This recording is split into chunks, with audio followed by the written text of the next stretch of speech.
at its meeting today, the CBI is calling on ministers to prioritise growth and spare business from even more tax rises. Let's talk to Steve Nolan, who's economic specialist at Liverpool John Moores University. Good to have you here. And look, that's the thing, business is pretty nervous. They bore the brunt of a lot of tax rises in the last budget, but there is a real feeling that the Chancellor is coming back for more. Yeah, I mean, definitely business got the sense of getting a kicking last time round, especially with the employer's national insurance. But there is kind of news, especially around talk about making salary sacrifice schemes less generous, that again, it's kind of coming for national insurance by another means. So business are kind of worried about this. Yeah, I mean, we're just looking at the CBI now, and I think that's the Conservative leader, Kemi Badenoch, speaking there. All of this, of course, in a really big week for the Chancellor about what she can pull out of the hat. I mean, there's a suggestion there may be some sweeteners, but ultimately she's got a big hole to fill in the finances, and it's about what she chooses to try to do that. What's your assessment of which way she may go?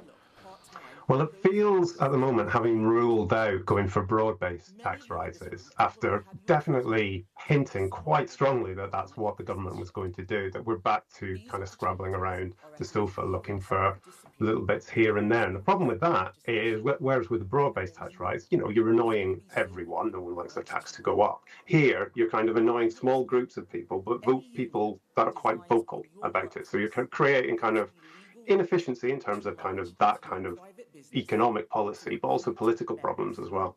Yeah, and I mean, there's a question about sort of the law of unintended consequences, but I suppose the issue is that if you're the Chancellor, you need to look at the consequences. And I wonder, therefore, laying on additional, taxes on business when it comes to things like recruitment. We've seen in the latest jobs figures that the number of vacancies is falling. How far in the future should, the economists be looking here in terms of what the impact may be? Sorry, Ben, Oh, sorry, I was just asking about, how far in advance that the economists, maybe even the government and the Treasury is looking for, what the impact will be of any of the measures that they make. Because in the last budget, of course, those extra taxes on business and recruitment meant that the number of vacancies has gone down.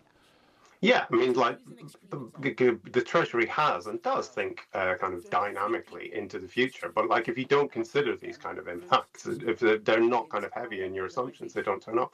You can't control for everything. But things like this that are fairly kind of to be expected, you would have hoped that would have been part of the conversation within the Treasury.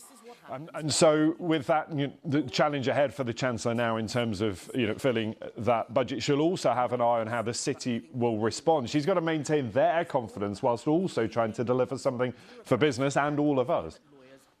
Yes, she does. And I think that's part of what the kind of very visible presence the Chancellor has had in the build-up to this budget. It's been about communicating to the bond market that the UK is a still safe pair of hands. So I would imagine what we're going to see there is an extension in the headroom that the Chancellor leaves, basically kind of the buffer for when events take over, to kind of indicate to the bond market that the government is serious about kind of getting spending and taxation under control. Yeah, we will wait and see. Not long to wait, but as we said in that introduction, the speculation already at fever pitch, isn't it? Steve, good to have you with us. A busy week for you too. Steve Nolan there, economic specialist at Liverpool John Moores University.